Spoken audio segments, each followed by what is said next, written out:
Täna on meil siin auto, mida te kindlasti linnapildis olete näinud küll ja veel, Toyota CHR, kuid sellel puhul on tegemist GR Sport versiooniga. Vaatame üle, mida Toyota on sellele autole juurde kruttinud, võrreldes siis selle versiooniga, mis juba meie tänavates liikleb.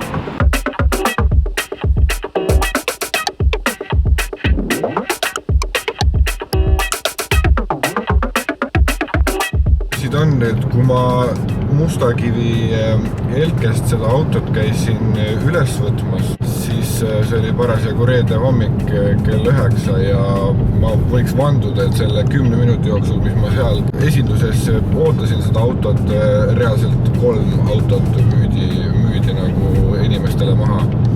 See konkreetne CHR GR Sport, ma ei tea, kas see spordi nimi seal on välja teenitud, kuna ega ta väga suurt midagi juurde ei ole saanud, nagu te võite näha, siis summuti on küllaltki algeline.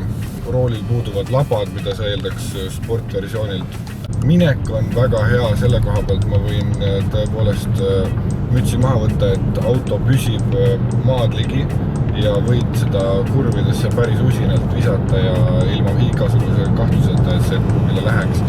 See on väga hea. Hübriidmootor teeb ta ka foori tagant üpriski tubliks kaaslaseks, kellega ära minna sealt üsna kärpelt. Autot saab 2 erineval võimsustasemel.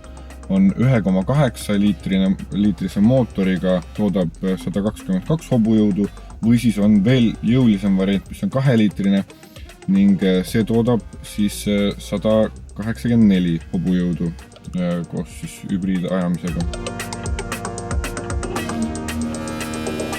Sees saate tavalise käigukangi, mis on varustatud ka siis nii-öelda sportversiooniga. Roolil puudub GR-märgistus, kui te hakkate ostma seda autot just selle GR-paketi Gazoo Racing, siis nii-öelda selle paketi pealt, et neid badge on küllaltki vähe pandud auto tahaossa ja animatsioon autot avades selle saate.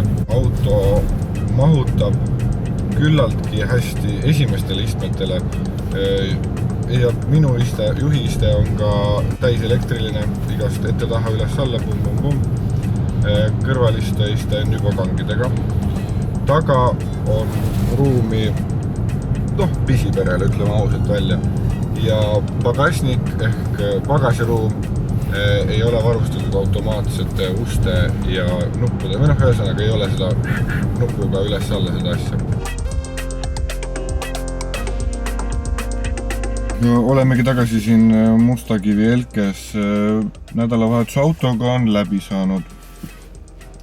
Üks asi, mida tuleb kindlasti Toyota Eestile, Toyota Balticule, nagu nad on, tuleb siis öelda on see, et turundusosakond on väga osavalt, et tavaliselt see on nüüd meil 3. Toyota, mida mina olen saanud proovida koos Fransuga. Fransu seekord küll mitte, aga iga kord on olnud GR-mudel nii Toyota Corolla puhul, siis Yaris, mida käisin testimas Belgias suvel, vaadake seda videot ka kindlasti Accelerista YouTube'i kanalilt, ja nüüd siis see CHR.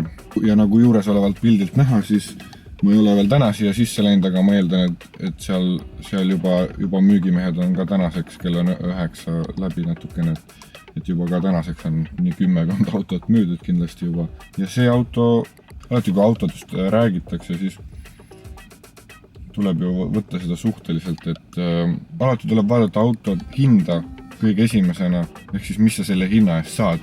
Ja selle hinna eest, mis sa siin maksad 31 000 pluss miinus, pluss ikkagi kokkuvõttes, kui sa midagi sinna tahad juurde, siis selle raha eest on auto ju väga viisakas ja see ongi umbes selline summa, mida tavaliselt uue auto ostjad on nagu enam-vähem nõus Eestis maksma. Ja see on ka põhjus, miks neid autosid nii palju müüakse siin. Ja sellega tahakski nüüd siis lõpetada.